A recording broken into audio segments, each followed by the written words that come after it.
ప్రభుత్వము పార్టీ వ్యవహారాలను బలోపేతం చేసుకోవాలి. సర్పంచ్ ఎలక్షన్స్లో గెలిచాము, మెజారిటీ.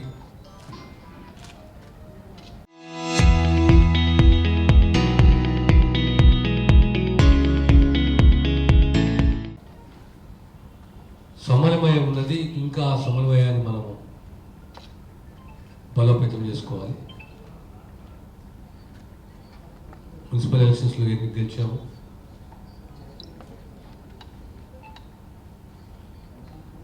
ప్రభుత్వ పనితీరు,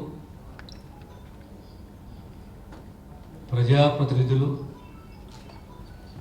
ప్రభుత్వం చేపట్టిన పథకాలు, సంక్షేమ పథకాలు, అభివృద్ధి, ప్రభుత్వం ఎన్ని అద్భుత కార్యక్రమాలు చేపట్టినా ఆ సందేశాన్ని, ఆ సేవని, ఆ సంక్షేమాన్ని ప్రజలకు చేరవేసే బాధ్యత పార్టీ కార్యకర్తలది. ఎక్కడ పార్టీలో సమన్వయ లోపం ఉన్నా, అవగాహన లోపం ఉన్నా పార్టీకి నష్టం లేదు. సుదీర్ఘ రాజకీయ జీవితంలో ఒడిదుడుకులు, గెలుపు, ఓటమి, ఇవన్నీ కూడా రాజకీయ ప్రస్థానంలో పార్టీ. కానీ కార్యకర్తను గౌరవించడం, కార్యకర్తను గుర్తించడము, కార్యకర్తకు సముచిత స్థానం ఇవ్వడము నాయకత్వం ముఖ్య బాధ్యత. ఈనాడు సర్పంచ్ ఎలక్షన్స్ కానీ, మున్సిపల్ ఎలక్షన్స్ కానీ, ఆ తర్వాత రాబోయే లోకల్ బాడీ ఎలక్షన్స్, ఇప్పటి నుంచే మనం అప్రమత్తంగా ఉండాలి. ఏ మండలి కానీ ఎక్కడ కూడా వర్గపోరు ఉండకూడదు.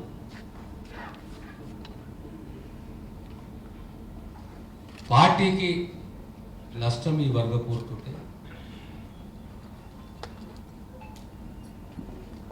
అందులో సరే డిఫరెన్స్ ఆఫ్ ఒపీనియన్ ఉంటుంది, సహజమే. ఇలా కొత్త పాత కాదు. కానీ ఏదో ఒక్క జాల పార్టీకి అంకిత భావంతో ఉన్న కార్యకర్తను గౌరవించడము, కాపాడుకోవడం అది మనందరిపై ఉన్న బాధ్యత. అందరూ ఉంటేనే పార్టీ బలోపేతం. ఎక్కడ కార్యకర్త నిరుత్సాహపడకూడదు. 2.5 సంవత్సరాలలో మనం చేపట్టిన సంక్షేమమే కానీ, ఈరోజు సుమారు 70,000 ప్రభుత్వ ఉద్యోగాలు ఈరోజు నిరుద్యోగులకు అందించిన చరిత్ర కాంగ్రెస్ ప్రభుత్వం, రేవంత్ రెడ్డి గారు. ఆ శాఖ ఈ శాఖ అనకుండా ఆరోగ్య శాఖకే వద్దాం. ఇంకొక 3 మాసాలు అయితే ఓవరాల్గా 20,000 పోస్టులు భర్తీ చేసిన వాళ్ళు ఉంటాం.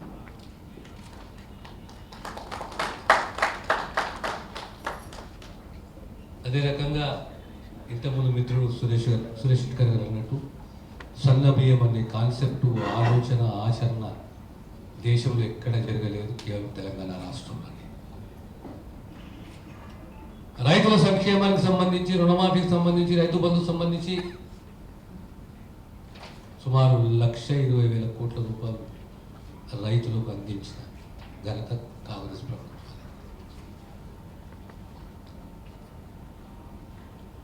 యావూరుకు పైన ఒక అంశం మన ముందుకు వస్తుంది.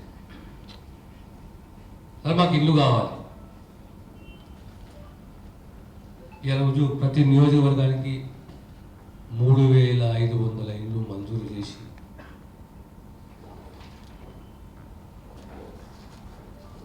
ఈ మంజూరైంది బడ్జెట్ రిలీజ్ అవుతుందా కాదా, డబ్బు వస్తుందా రాదా అనే అనుమానం ఉంది. ఈరోజు ఆ అనుమానాన్ని అధిగమించి విజయవంతంగా ఇందిరమ్మ ఇళ్ళ కార్యక్రమాన్ని గ్రామాల అమలు చేస్తున్నది కాంగ్రెస్ ప్రభుత్వం. మహిళలకు సంబంధించి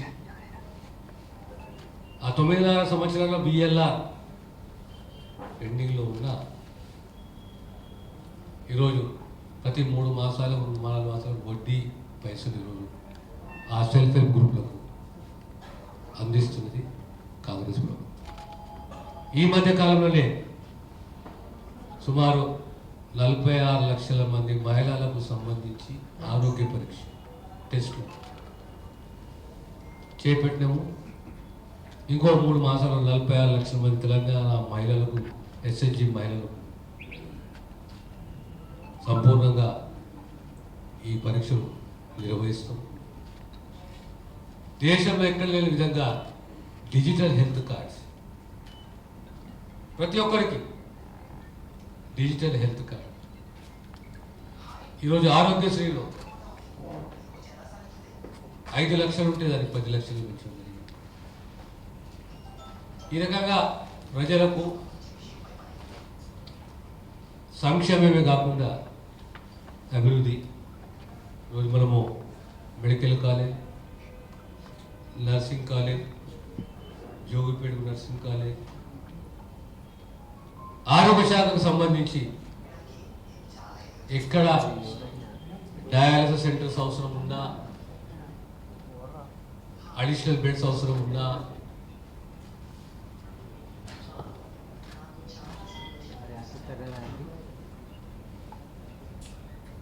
మంజూరు చేసినాము. మొన్ననే 200 కోట్ల రూపాయలతో కొత్త హాస్పిటల్ నిర్మాణం, శంకుస్థాపన, టెండర్లు అయిపోయినాయి, పనులు మొదలైనవి. 1 సంవత్సరంలో ఈ పని పూర్తి చేస్తాము.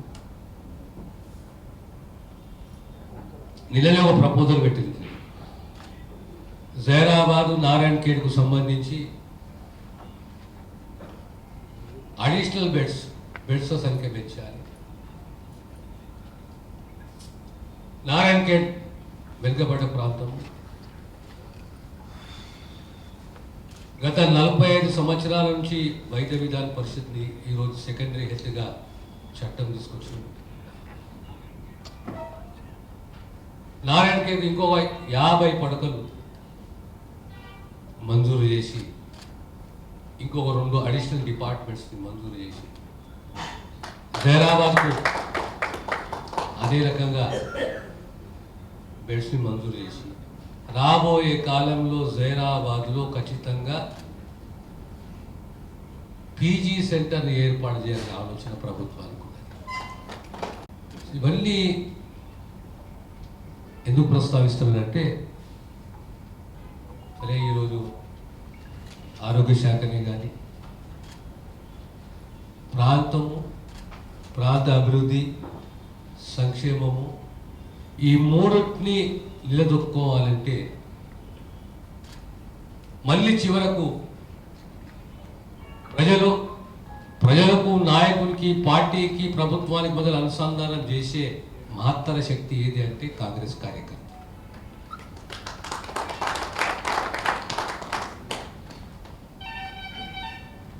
కార్యకర్తని బలోపేతం చేసుకోవాలి, సంక్షేమం, అభివృద్ధిని అందియాలి.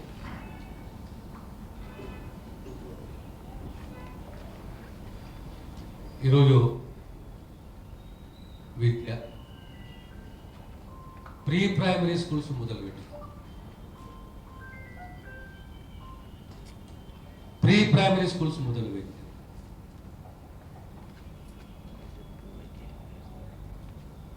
ఫార్మసీ పీజీ కాలేజు మన ఉన్నది, సపరేట్గా ఒక పీజీ కాలేజ్ ఏర్పాటు చేయాలి.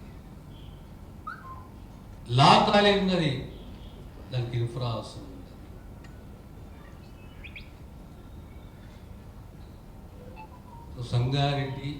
సంగారెడ్డి జిల్లా నారాయణఖేడ్, జైరాబాద్, వెంకబండ ప్రాంతం, కర్ణాటకతో బాడుతున్న ప్రాంతము, ఈ ప్రాంతాలను అభివృద్ధి చేయాలి. ఆనాడు సింగూరు కాలువ తీసుకొస్తే 10 ఏళ్ళు పట్టించుకునే నాదులు లేడు. మళ్ళీ ఈరోజు సుమారు 200 కోట్లతోటి ఈరోజు సిమెంట్ లైనింగ్ కార్యక్రమం మొదలుపెట్టాం. రేపు ఓ సంవత్సరంలో సింగూరు ప్రాజెక్ట్ని టూరిజం డెస్టినేషన్గా మారబోతున్నాం. The nearest water body to Hyderabad ఈ సింగూరు డ్యామ్. ఆ సింగూరు ప్రాజెక్టు, సింగూరు డ్యామ్కు సుమారు 200 కోట్ల రూపాయలు వెచ్చించి రిసార్ట్సే కానీ, బ్యూటిఫికేషనే కానీ, వాటర్ బాడీ యాక్టివిటీ కానీ ఇవన్నీ చేపడితే వారానికి సుమారు 5,000 మంది టూరిస్టులు, కనీసం 300-400 మందికి మనం ఉపాధి కల్పించిన వాళ్ళం అవుతాం. అదే రకంగా జైరాబాద్కు నిమ్స్ వచ్చింది. ల్యాండ్ ఎక్విజిషన్లో కూడా జాగ్రత్త వహించాలి. భూసేకరణలో కూడా చాలా జాగ్రత్తలు వహించాలి. అవసరం ఉన్న కాడే మనం భూసేకరణ చేసుకోవాలి. వెనుకబడ్డ ప్రాంతాలలో కొన్ని ఇండస్ట్రీస్, ఆ ఇండస్ట్రీస్ని మనం ఏర్పాటు చేసుకుంటే ఉపాధిని కల్పించిన వాళ్ళం అవుతాం. ప్రధానంగా మళ్ళీ వెనుకబడ్డ ప్రాంతము అంటే నారాయణఖేడే కానీ, న్యాల్కలే కానీ, రేగూడే కానీ, లేదా అందోలే కానీ, ఇండస్ట్రియలైజేషన్ కూడా ఆచి తూచి అవసరం ఉన్న కాడ మనం ఇండస్ట్రియలైజేషన్ ప్రోత్సహిస్తే ఆ ప్రాంతంలో యువకులకు ఉపాధి కల్పించిన వాళ్ళం అవుతుంది. దానికి తోడు ఈ జనరేషన్కు విద్యతో సహా నైపుణ్యం, skill development, nutritious food, training, అది చాలా ముఖ్యమైనది. సో విద్య, వైద్యము, సంక్షేమము, అభివృద్ధి, ఈ 4 కూడా మన ప్రభుత్వ బాధ్యత. ఆ దిశగా ముఖ్యమంత్రి రేవంత్ రెడ్డి గారు నిర్ణయం తీసుకోవడం, ఇంప్లిమెంట్ చేయడం, జిల్లా స్థాయిలో నాయకులు సమన్వయం, ప్రభుత్వం వచ్చింది, మనం గెలిచినాము, పదవులు అనుభవిస్తున్నాము, ప్రతి కాంగ్రెస్ కార్యకర్త పదవులు అనుభవించాలి. అది ఎంపీటీసీ కానీ, ఎంపీపీ కానీ, జెడ్పీటీసీ కానీ, డిసిసిబి కానీ, డిసిఎంఎస్ఏ కానీ, నామినేటెడ్ పోస్టులే కానీ, కాంగ్రెస్ కార్యకర్త తన హక్కు అది. ఆ దిశగా ఐక్యంగా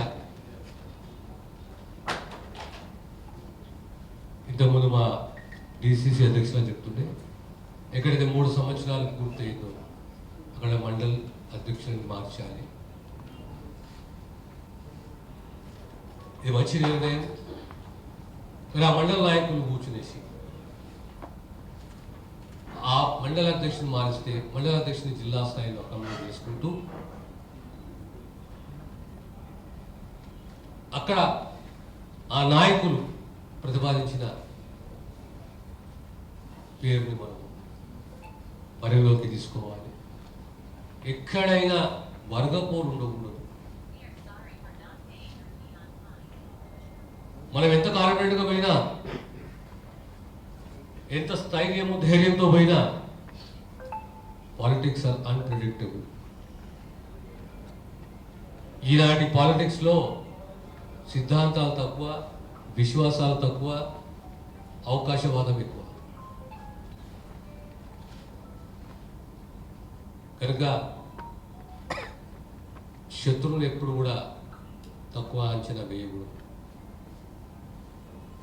మన సామగ్రి, మన బలం, మన సైన్యం, మన ఐక్యత, మన లక్ష్యం.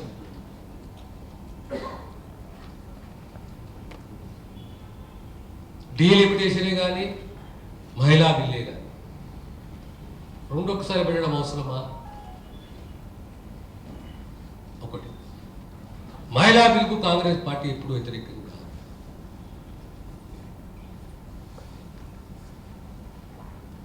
ఇప్పుడు కాంగ్రెస్ పార్టీ అంటుంది వీళ్ళు ఇంప్లిమెంట్ చేయండి, మేము మహిళా బిల్లుని మేము సంపూర్ణంగా మొదలు.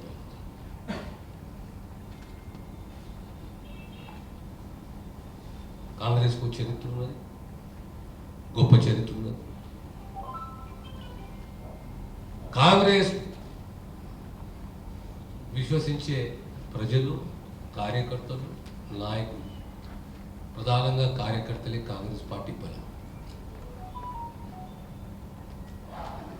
రాబోయే కాలంలో లోకల్ బాడీస్లో ఖచ్చితంగా కాంగ్రెస్ పార్టీ, కాంగ్రెస్ కార్యకర్త గెలవాలి. మళ్ళీ డీలిమిటేషన్ ఉన్నా లేకున్నా ప్రభుత్వం, కాంగ్రెస్ పార్టీ మళ్ళీ తిరిగి ప్రభుత్వాన్ని ఏర్పాటు చేయాలి రేవంత్ రెడ్డి గారి నాయకత్వంలో. ఆ దిశగా మనం అందరం కృషి చేయాలి, కష్టపడాలి. ఏదో మేము ఈరోజు ఉప ముఖ్యమంత్రులు, మంత్రులు అయిపోతే మా బాధ్యత తీరినట్టు కాదు. ఓటమి చూసినాము, గెలుపు చూసినాము. కానీ కార్యకర్తలే విశ్వసించింది, ప్రజలను నమ్మినాం, పార్టీని నమ్ముకున్నాం. ప్రజలు మా బలము, కార్యకర్తలు మా ధైర్యము, స్థైర్యం. రేపు కార్యకర్తలను కాపాడుకునే బాధ్యత మా అందరిపై ఉంది. మనందరం కలిసికట్టుగా రాబోయే ఎన్నికలు మనం నమ్ముకున్న సిద్ధాంతాన్ని సంపూర్ణంగా విశ్వసిస్తూ కలిసికట్టుగా ముందుకు పోదాం, ప్రజలకు సేవలు చేద్దాం, సంక్షేమాన్ని అందిస్తాం, అభివృద్ధి దిశగా నడుస్తాం, ఎలాంటి విభేదాలు లేకుండా ముందుకు పోతామని చెప్పి మీ అందరితోటి తెలియజేస్తూ సెలవు తీసుకుంటాం.